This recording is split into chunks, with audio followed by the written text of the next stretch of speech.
Welcome to Public Forum, a community outreach program produced at North Idaho College on the shores of Lake Coeur d'Alene. Featuring guests from around the globe addressing a wide variety of subjects, Public Forum serves to educate and enlighten. Please join host and moderator, political scientist Tony Stewart, in welcoming today's guest. We're most pleased to have back as our guest this week Dr. Charles J. Klock, Jr. He was with us last week, and the topic was dealing with some of the features and characteristics throughout the Middle East. Today we have him back to deal with a particular country, Saudi Arabia, where he spent 13 years.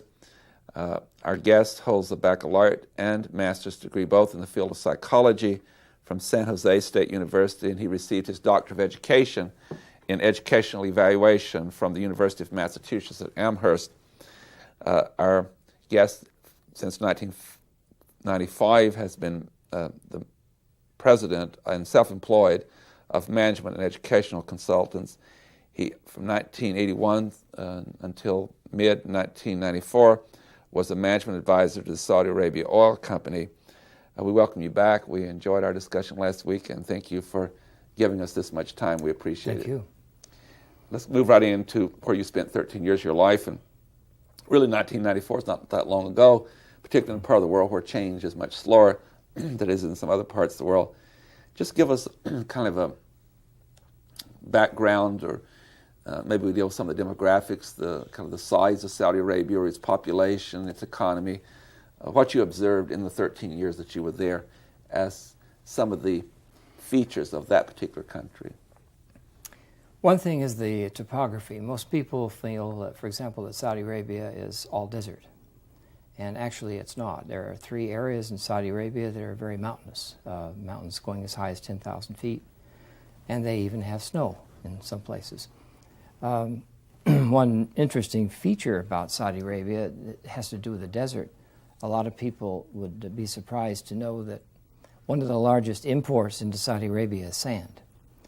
The reason for that is because their sand has no facets, so they can't they cannot use it in construction. Excuse me. So they have to import it, and this makes for stronger buildings. The other, I think, fascinating thing about Saudi Arabia is that you put yourself back in time quite a bit when you're there. The villages such as Hofuf down in the Al-Hassa region is a remarkable place. It has a shopping area there that goes back several thousand years. And it's not much different now than it was then. So when you walk through it, you feel like you've been sort of transported in time back into history. It's a world of its own. There's not too many places like that around. It's kind of interesting in that respect. About what's the population of Saudi Arabia? Geographically, it's a pretty large country. It's about 900,000 acres or miles in area, but I'm not sure about the population. It's not that big. I don't know. A lot of empty space. Much empty space. The Rubakali, which is the big desert down in the south, is virtually all desert and has very, very few nomadic tribes living down there. But it's a beautiful desert from the standpoint that the sand is orange and it rolls. So the dunes are very high. They can be about 600 feet high. And the dunes with the sunset on them, particularly against the blue sky, makes quite an impressive sight. And then you have the major urban areas, and so you have, I hear you saying, at least I don't mean in thought so much, but in dealing with different areas, you have real contrast between those individuals who live in the less populated areas and your cities. Yes. The major cities are Jeddah in the east, and Riyadh, of course, is the capital and center, right. And then Dammam, perhaps on the western province, or the eastern province. The cities are quite large. The hotels and the accommodations are very nice. The accommodations are beautiful. In most of the hotels, most Americans don't see this because they don't go there. But the accommodations are excellent. One thing that you have to talk about when you talk about Saudi Arabia is the royal family. Mm-hmm. And let's spend some time on that. It's a very, very large family, and can you just kind of give us a breakdown of its structure, its people? And I know that one is just guessing who some of the future leaders of the family may be, and what is their level of control within the country? Because I know they're always in a balancing act between their power and maybe some other factions within the country. Now, the two major religious elements would be the Sunnis and the Shiites. The Shiites, I think, are probably mostly in the eastern province. The Sunnis are the controlling people right at the present time. The royal family is quite extensive. When we were there, it stretched at least 3,000 members. And, of course, their families, so they were much larger than that. I'd say at the time that we were there, they were very much in control. I think they probably still are, but it's kind of hard to tell. I don't know. With the situation developing in the Middle East all over, I don't know what impact that's going to have on the royal family. And the royal family is aligned with the Sunnis, is that correct? Yes, definitely. In relation to the Shiites and the Sunnis, is it fairly even division in numbers, or is one? No, I'd say the Sunnis are outnumbering the Shiites. Yeah, so there's in Saudi Arabia. Yeah, and so the chances of their continuing to have power can partially be contributed to the fact that they're larger in number. They're larger in number, and they've been around a long time. History seems to repeat itself in that part of the country, so I would suspect that they'll be around a while. And would you describe the Shiites as more militant in their attitude? They have been, on occasion, somewhat militant, but in small areas, but that militancy has been quickly taken care of. Okay. Of course, oil is the big issue. Oil's the big issue. And so let's talk about some of your experiences there. It's the driving force in the economy, and we have been very tied economically to Saudi Arabia and the oil. But before we did the show, you told me something I'd never heard of, and I'd like you to share with the viewers, discussing there was maybe we'd call it a friendly competition between the British and the Americans who would have the great influence in that country for oil reserves going back into the 1940s. And I guess one might say that President Franklin D. Roosevelt outmaneuvered Prime Minister Churchill. It's an interesting story if you'd share. Yes, this was actually back before, in the early 30s, or even maybe before that, it all got started. But the British and the Americans were definitely vying for the oil rights in Saudi Arabia. And one solution the Prime Minister of England had for this, and his people, to gain the interest of the Saudis, was to send them a Rolls-Royce, which they did do. It was one of the finest Rolls-Royce ever built. The king, however, was not terribly impressed with the Rolls-Royce because he didn't have any roads to drive it on, and there wasn't much point in having one, so it didn't get much reception. Roosevelt, on the other hand, decided that what he had to do is he had to win them over by doing something that would make them feel more at home and more at ease with us being in that area. So he went down on a ship off the Red Sea and took the top of the deck of the ship and made it into basically a desert scene with sand and a Bedouin tent. He had animals grazing around in the shores and so forth. And of course, when the king came on board, he saw that and he was very impressed because he was able to sit down in his own environment, even though it was on top of a ship, and have tea with the President of the United States. And that basically got us our rights.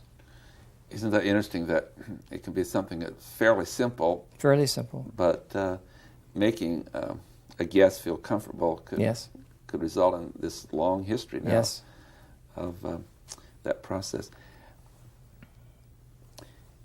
Since Saudi Arabia has been, I use this term somewhat cautiously, an ally, not in the same way the British or Canada or others, but certainly in Desert Storm in the early 1990s, we depended heavily upon Saudi Arabia as a base of operation as we had the conflict with Iraq and removing Iraq from their invasion of Kuwait. Yes. In relation to that, could you speak to the issue of the delicacy of this alliance? And it may be more delicate even today than it was in the early 1990s. How do we, both, I guess, the Saudis and we Americans, how do we keep this this relationship, and not only economically but politically, in which there's great pressure in the Middle East, oftentimes in relation to certain policies? As someone who was there for 13 years, do you anticipate that to continue, and how would that happen? I think so. That there were some mistakes that we made during the Gulf War.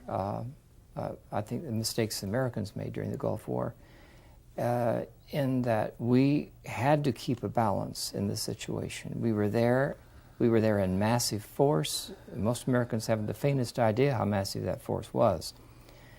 And yet we allowed women to drive trucks, Army trucks.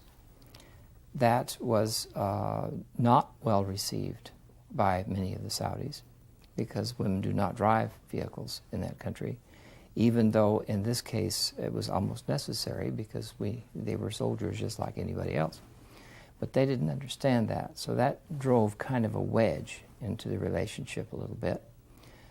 We did other things similar that were not too good, but the biggest problem, I think, there is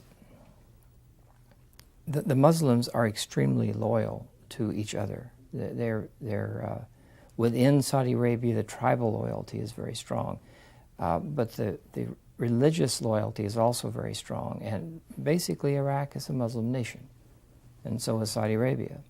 We're much more friendly with Saudi Arabia than we are with Iraq. But this is also another wedge that is kind of in there a little bit, and the Saudis have to kind of walk a line here a little bit to try to keep peace with their other nations that are tied into this situation, as well as the other Arabic nations. They have to kind of be a little bit careful about what they're supporting. It is so complex. It's hard. It's extremely complex. Even to discuss it, let alone Yeah. deal with what policies you have. But isn't there a danger for Saudi Arabia? Let us suppose that the Shiites in Iraq were to take control in Iraq, and the royal family is the Sunnis in Saudi Arabia. Does that increase the chance that the Shiites might also form an alliance and control both Saudi Arabia and Iraq? I mean, it's not so simple that one can say that since there's factions within the Muslim world itself. I guess what I'm trying to ask is, even within those countries, within the factions, they have a lot at stake, depending on how it comes out in other countries. Yeah.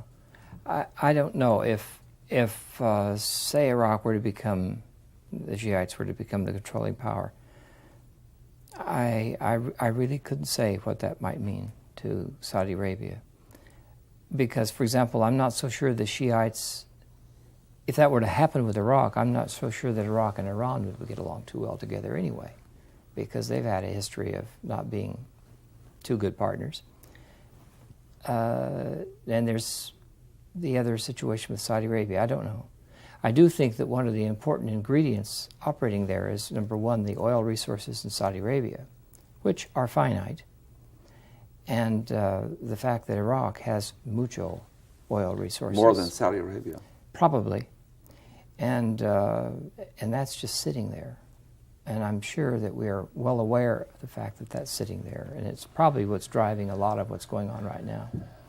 And I certainly have made the statements on more than one occasion that, in my view, that Saddam Hussein is I've used the word madman, killing a lot of his own people and using very cruel weapons, and the Kurds in the north, and how he's treated Kurds. Yeah, that's terrible. And if it wasn't for, I suspect, our control of the air, space, and all, he would have destroyed many more Kurds.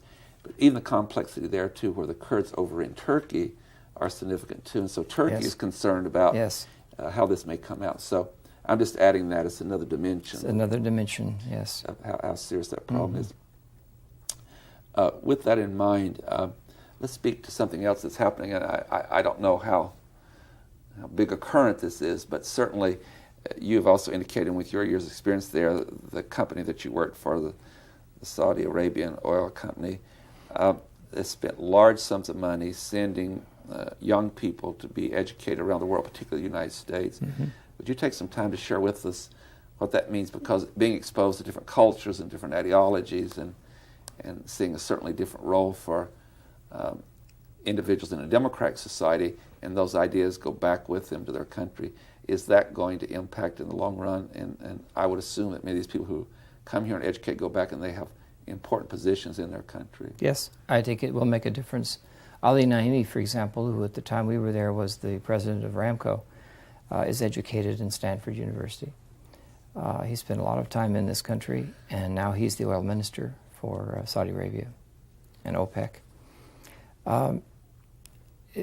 I think that is going to have a difference because the Saudis then have a chance to come here and they have a chance to meet friends, make friends, find out that we're not all that bad.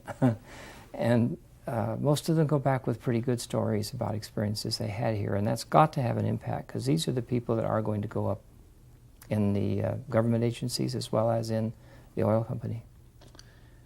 Can I assume that within the royal family, which is very large, you indicated, not counting their other relatives, just the, I guess, those direct bloodlines, over 3,000, are most of those young people from the royal family sent to other countries for education?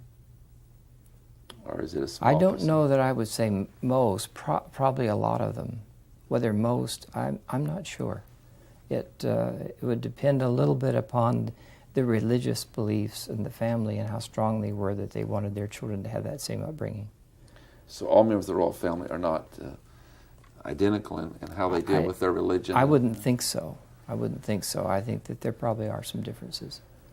But yes, if they have someone, if they have a child that they want to become someone high in government or someone in international relations or someone high in the oil company or whatever, they might want to send them out for their higher education. That's a strong possibility. And I know this program is on Saudi Arabia, but I'll just quickly refer to Jordan. Mm-hmm. And certainly the royal family in Jordan and the present king of Jordan is very westernized in many ways in yes. his education. So, and also the late king of Jordan married an American, and she is very popular and was very influential, and I suppose continues to be so in Jordan. So as you look down the road, is that a possibility in Jordan too, that not knowing out of all of these people who in the long run is going to be in top positions in the royal family, that if some Western educated members have more and more control over the royal family, mm-hmm. that can impact the country also? It's possible. There is another factor here operating, though, that relates sort of to all of this, is that they're building some pretty fine schools of higher education in Saudi Arabia. They have one in particular that is serving its people very well. And they also have a very sophisticated hospital operation being created in that country.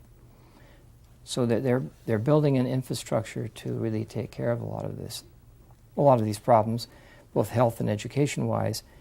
But most or many of these doctors that serve in these hospitals and many of the people who serve in the schools are also educated outside Saudi Arabia. So they're getting a influx both ways. So they're bringing some of those academic sure. ideas and principles back and incorporating them into their school system. Mm-hmm. But you mentioned on the first show, and I assume that is true of Saudi Arabia, you talk of the countries, but in Saudi Arabia, in their educational system, in their public educational system, the basis of all their curriculum is ingrained in the Islamic faith. Yes, yes. It becomes part of the core curriculum. I'm not so sure, though, that that's true with all schools of higher education. Okay. For example, take King Faisal UPM in Dhahran. I don't know that that's the case there. So, but the students can major in a number of different disciplines and prepares them for mm-hmm. occupations in the country. Yes. You and your wife and your children spent this time in Saudi Arabia, and you were there for 13 years, indicated. Give us kind of for someone who might be visiting Saudi Arabia in the future, or maybe even considering working there, what are some of the expectations that they should have about how life will be different in Saudi Arabia, even as Americans while they're there? Well, first, our children were with us the whole time. They only came over on vacation times Okay. because they were older. And you cannot, as a foreign couple, as an American couple living there, for example, you can't have a child there beyond the 9th grade. They have to go out to school. Really? Before that time period, if you're in Aramco, we had our own school system that took care of dependent children. Families, number one, can't travel in Saudi Arabia. That's forbidden. You have to be working there.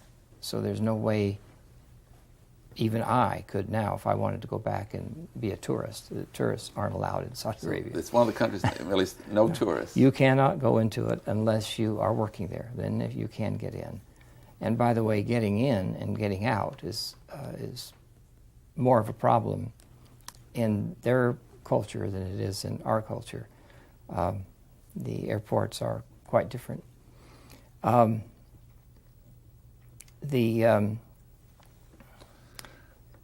think the greatest difference people would find is that the people, number one, are extremely friendly. They probably don't expect that. Saudis are very friendly and very friendly towards foreigners as a whole.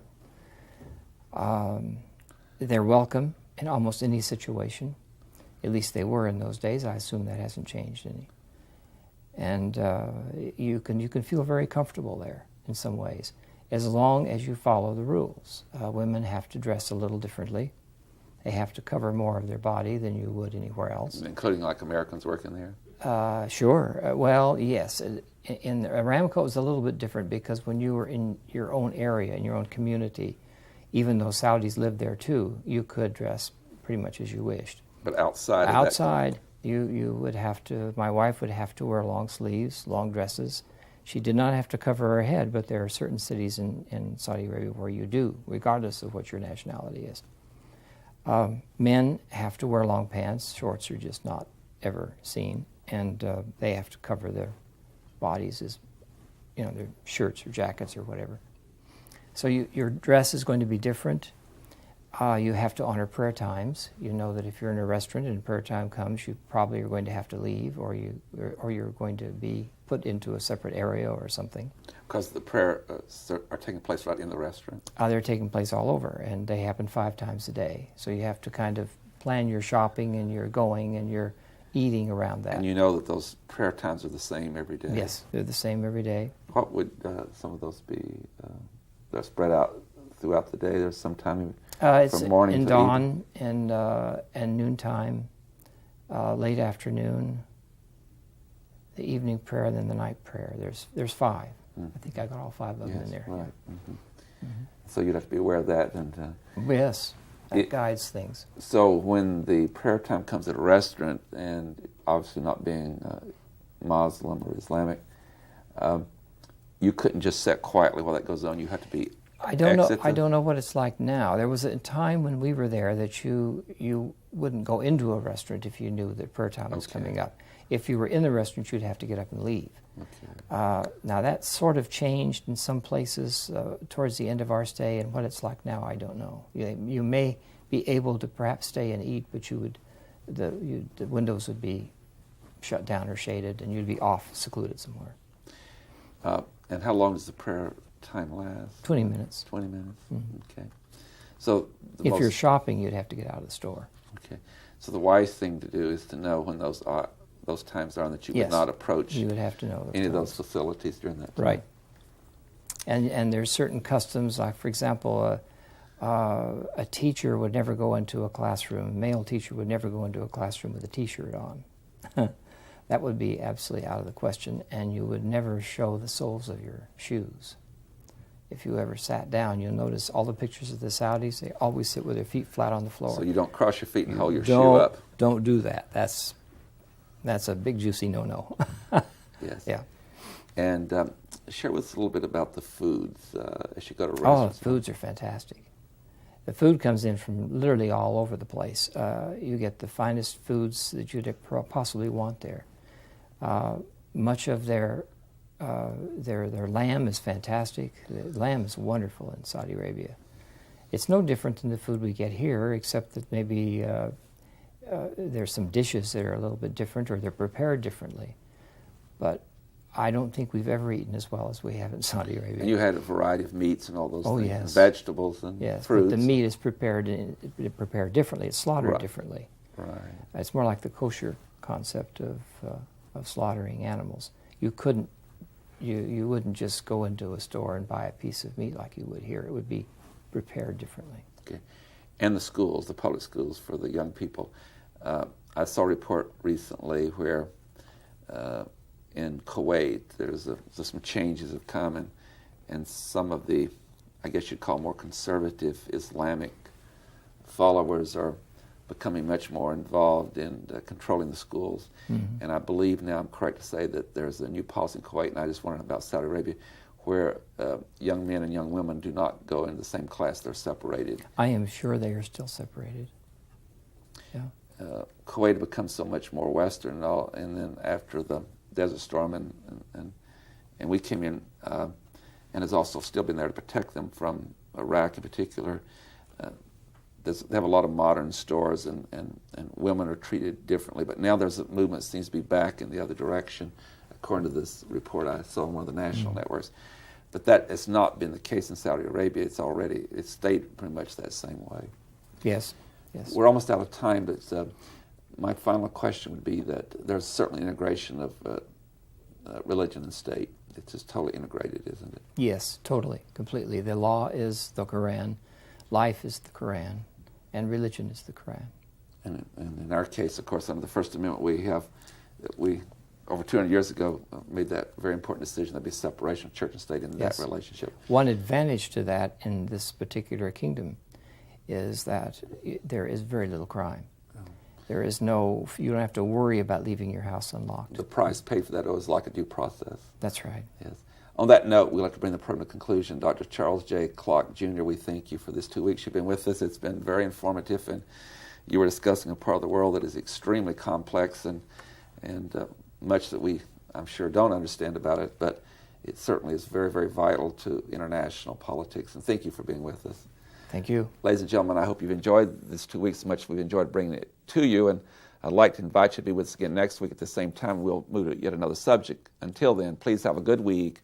I am Tony Stewart.